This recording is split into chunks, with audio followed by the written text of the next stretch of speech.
tornadoes struck two cities in one day in a Chinese province, resulting in significant damage and casualties. In the city of Suqian, located in Jiangsu Province on China's east coast, a powerful tornado caused the loss of 5 lives and left 4 individuals with serious injuries. Over 400 residents were evacuated, and more than 130 houses were destroyed. On the same day, in the evening, an even stronger tornado hit the city of Yancheng within the same province, claiming the lives of 5 people and injuring 4 others. In this instance, 129 people were evacuated.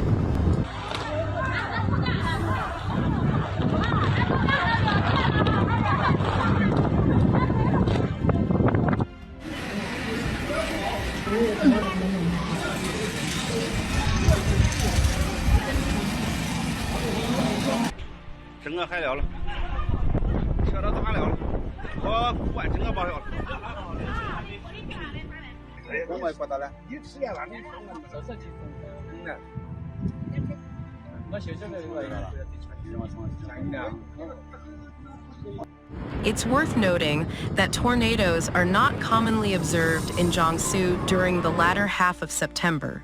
Meteorologists attribute these unusual phenomena to a recent rise in temperatures, which has led to extreme weather conditions.